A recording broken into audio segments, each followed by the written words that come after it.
I'm like having to squat down to like actually be in the frame, but I'll do it for you guys in the name of minimalism. Hi everyone, it's Louisa, and in today's video, I'm going to start the process of decluttering my bookshelves using the KonMari method.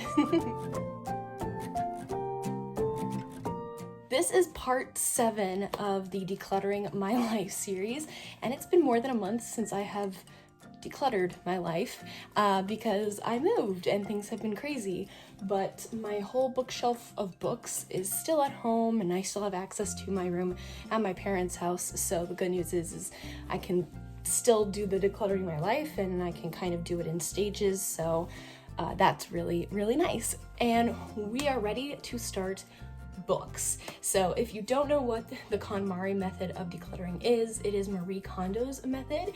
Basically what you do is you declutter in the following order: clothing, books, papers, kimono, which is miscellaneous, like kitchen items and whatnot, and then 5 is sentimental items. So we have completed part 1.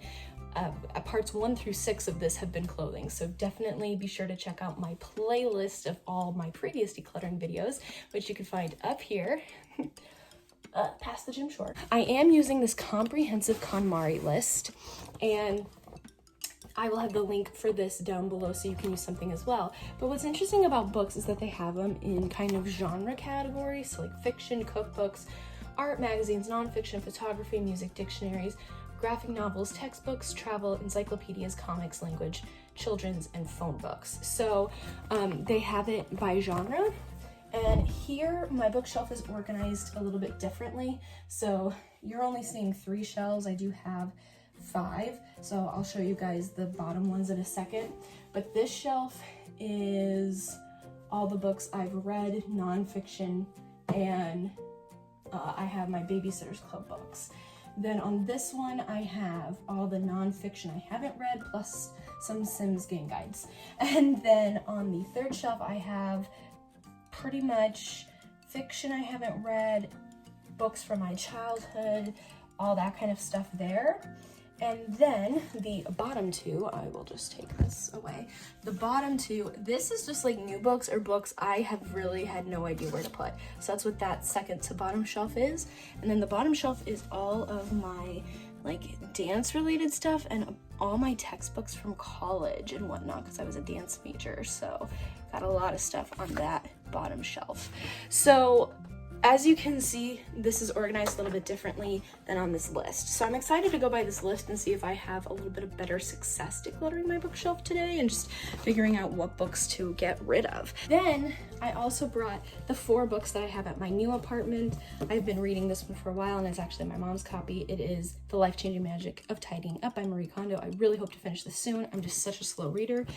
And then the other books that I purchased at thrift stores since living in my apartment, we have the $5 Dinner Mom cookbook, the It Pays to Be Cheap. It kind of feels and looks like a textbook, but it says guaranteed to put an extra $3,795 or more in your pockets every year for the rest of your life. That's a new challenge that should be coming to my YouTube channel soon. And then we have Cut the Clutter and Stow the Stuff. This also feels kind of like a textbook, but this is another decluttering book. So these are the 4 books that have been in my new apartment, and I brought them over so we could assess everything properly. So basically what I'm going to do is take off all the decorations on my bookshelves, take out all the books, and start to sort them into the categories that are on my list. And I'm also going to, mark them down, make them look real nice, and that's what we're gonna do. So cool, let's do it. Cue the montage.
at my empty bookshelf.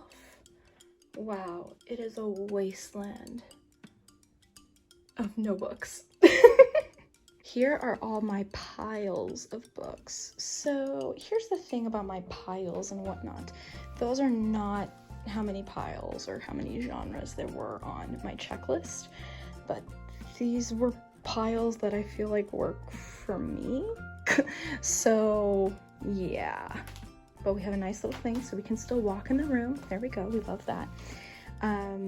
Yes, so I think what we're gonna do tonight is the fiction books, or at least that will be the first part that we do for today, and then we will finish this up in another session. But we are going to do the fiction books today because there's a lot less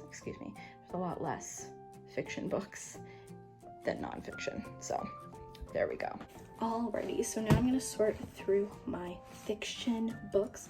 I actually have a few more fiction books. Some of you might have noticed some American Girl books that were the fictional stories of the historical characters and all that stuff, but that's going in sentimental because American Girl was a huge stage in my life. So yes, but these are the fiction books we will be doing today. I have 2 whole stacks. Let's go. And we're actually going to start sentimental because we're going to start pretty much, except for 2 books. The first stack is my entire Babysitter's Club collection. So I did start to declutter my books back earlier this year. I'll have a card up above that will take you to one of those videos. So I have tried to downsize this collection already this year, but we're gonna do even more. So let's get to it. So this is the Babysitter's Club number 1, Christy's Great Idea. It's the one that starts the BSC. This one is definitely a keeper. Classic story. Then we have Dawn and the Impossible 3. If you all didn't know, Dawn is my favorite character out of this series, and this is her first book that's told in her perspective. So this one is also a keeper. Christy's Big Day. Oh my gosh, this book is so much fun. It talks about them babysitting and like an entire wedding party basically for a week. And I love the story one of this one, so this is definitely a keeper. Then we have Goodbye Stacy Goodbye, and I actually really like the ones, this sounds weird, I really like the ones where the characters move or they have to say goodbye, because I feel like obviously they're emotional, so they're sadder books, but I really like how the characters realize how important to each other they are and how strong their friendships are. I don't know, but I don't think this is one necessarily of my favorites. So I think I can actually get rid of this one, so declutter this one. Next we have Little Miss Stoneybrook and Dawn, number 15. Again, this one is Dawn, and she and multiple other sitters are coaching kids through this pageant, and it's so funny. So I will definitely be keeping this one. Then we have Christy and the Mother's Day Surprise, number 24, and this one is pretty cute, but I don't find myself returning to it as much as like Christy's Big Day, so I think I will be putting this one in the declutter pile. Next we have Marianne and the Great Romance, and I think this is the only Marianne book I have, number 30, and it's where Marianne's dad and Dawn's mom are getting married, spoiler. So that's really exciting, and obviously it's their wedding, so like that's really special. But besides the parents getting married, I really don't remember a lot of this book, so I'm gonna be decluttering this one. Next up we have number 39. This is Poor Mallory, in which Mallory's dad loses his job, and so it's her family dealing with that. And so I kind of liked the creativity of the Pike kids in this one, but I think I'm going to be decluttering this one. Stacy's Emergency, Stacy Just Can't Win, number 43. Again, I think that this is a good one because I think it teaches kids and preteens and teenagers like not to really like push themselves so far. But I mean, it is kind of a downer of a fiction book. And honestly, with my anxiety and text and stuff, I feel like I've lived this, so I don't need this anymore. I don't want to read this for fiction. Next we have Dawn Saves the Planet, number 57. I adore Dawn, as you can tell by what I'm keeping, and she is my favorite character, and I do love this book a lot, so this will also be staying. Then we have Dawn's Big Move again. This is number 67, and that last one was 57. I was like, didn't I just say 67?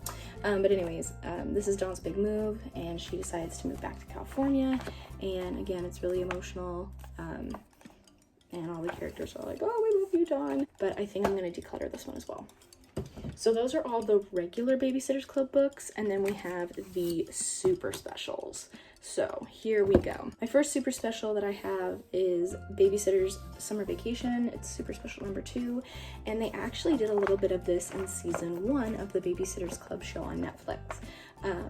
And this is one of the first books of the Babysitters Club that I picked up, so I will be keeping this one. Then we have New York, New York, and I think I really liked this one more back in the day, but it has been a while since I have read it, so I think we will declutter this one. Snowbound, this is super special number 7. It's cool because they all kind of get snowed in everywhere, and it's a good read for a snow day, so I will be keeping this one. Starring the Babysitters Club, this is super special number 9. It's so cute. The junior high, elementary school, and the high school, I guess, put on a production of Peter Pan, and all the different babysitters are in it in some capacity. And every time I was in a community theater show, I felt the need to read this book, and as you can see, it is dying on me. This poor thing has been through so much, but I love this book, so keep her. And then last but not least, I think this is also one of the very first books that I read with the Babysitters Club, and I was very confused because I was like, why am I switching perspectives of each of the girls?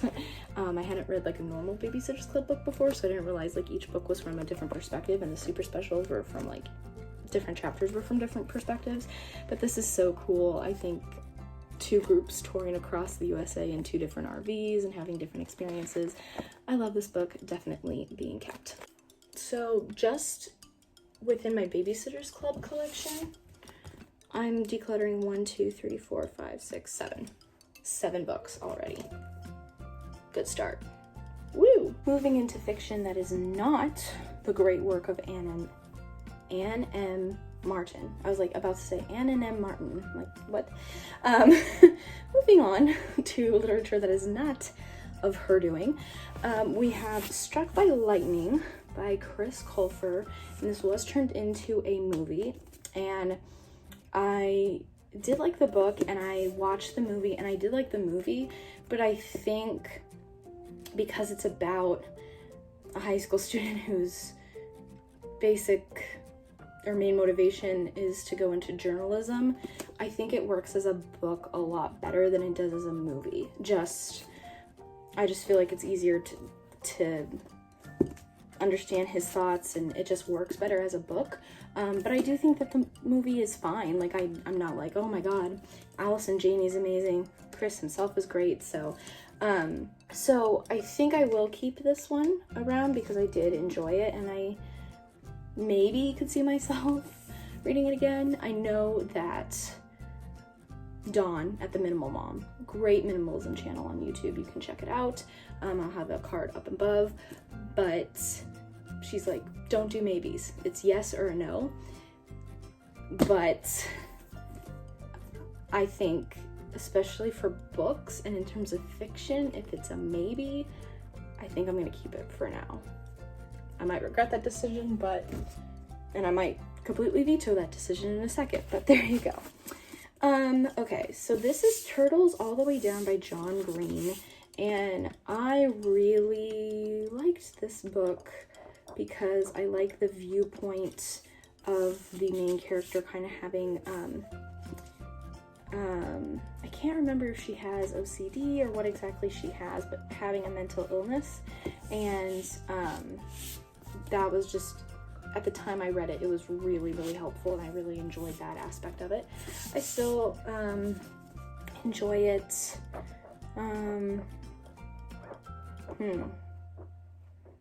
Would I read it again? Maybe. We're gonna put it in the keep for now. Okay, down to second pile. Okay, this is where it gets kind of tricky. Here we go. Okay, so this is a book called Most Likely, 4 Best Friends, 1 Future President, Which Girl Will It Be? And I think I got this a few months ago. I went to Barnes & Noble and they were having a buy one get 50% off, as you'll see with the next few books. And I was like, you know, I really want to get into reading, and I think reading self-help is not necessarily healthy for me. So I'm like, it might be good for me to read some fiction. And so I got that, but I haven't touched, I tried starting one of them, but haven't really touched these since I bought them. But I think that this is really an interesting concept, and so I really do want to get back into reading and just reading faster, and also reading not just nonfiction, but fiction as well. So I am going to keep this because it was purchased within just a few months. I can't remember exactly when I bought it, but it's been recent. Okay, this is another one of those books, and I will be keeping this one as well. It says, Again But Better, What Would You Do with a Second Chance? So yes, this one is kind of long, and it's small print, but as I said, it's still something that caught my eye and purchased recently, or recently enough. We have The Selection by Kira Cass, part of that same promotion. Just was very intrigued by the back and the premise. And then we have 13 Little Blue Envelopes by Maureen Johnson. And again, this is also buy one, get one 50% off. This is the one that I started, maybe got like 2 chapters in, 1 chapter in, and didn't quite finish it, but I do want to finish it. So, going on keep. Then we have Disney Villains, The Top Secret Files. So I actually did purchase this recently.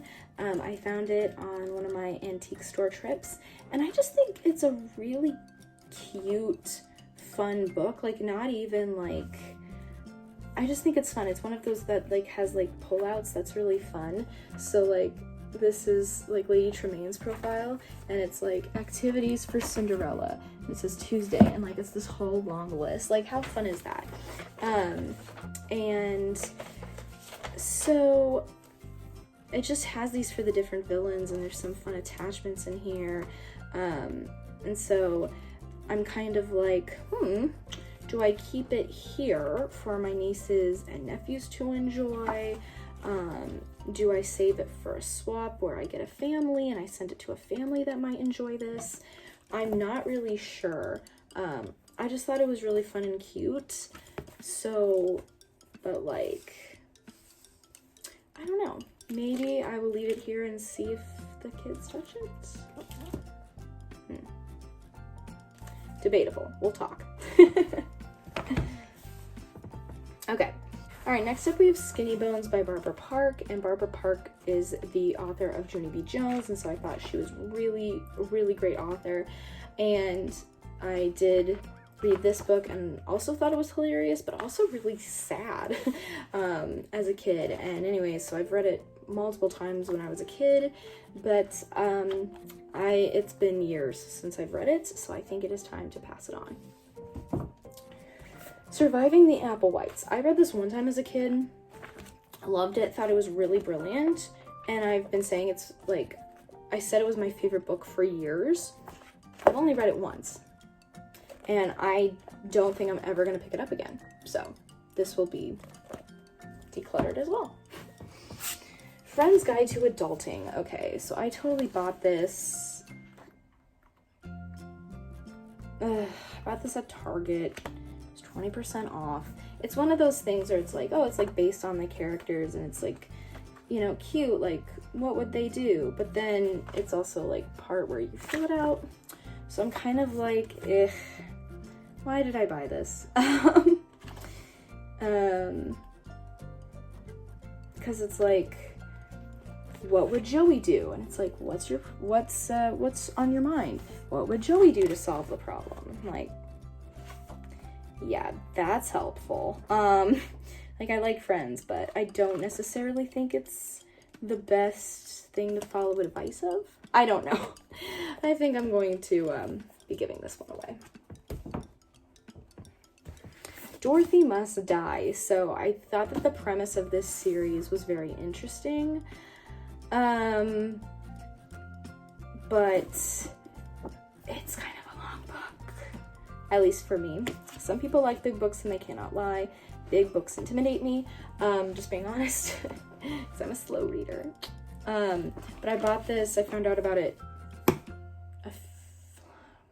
3 or 4 years ago. It's been a while. I ordered it and I've never gotten to it. So as a girl in Kansas, you know, I love Wizard of Oz. I love Dorothy. So I thought this was really interesting of a premise, but I still haven't read it. So it is being decluttered.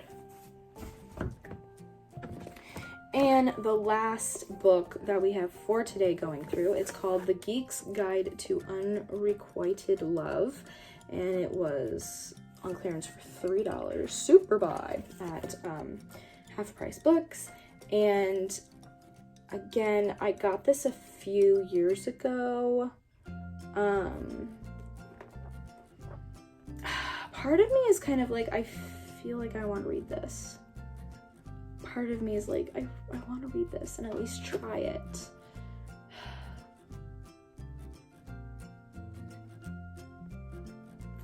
I think I'm going to keep it because I think the premise of it is fun and, you know, we all need a good fictional love story, right? Okay. So let's do the tally. So this is my keep pile and this is my decluttering pile. So the keep pile is higher, but let's see how many books I am keeping out of the fiction ones. 1, 2, 3, 4, 5, 6, 7, 8, 9, 10, 12, 13, 14, 15, 16. So 16 fiction books. And then we are decluttering 1, 2, 3, 4, 5, 6, 7, 8, 9, 10, 12, 13, 14, 15, 16. Is that right? Honestly, we're very evenly split between keeping and decluttering, so that's pretty good. And then with this one, I don't know what I should do with this one. This one is a maybe because I don't know if I should leave it here or if a family would like this in a swap. So please give me your guys' ideas. But like, look how cute this is. This is the Cruella page. Look, it even has Dalmatian print glasses. Oh, you look fabulous, darling. Oh my gosh. Okay. So please let me know down below in the comments what I should do with this one.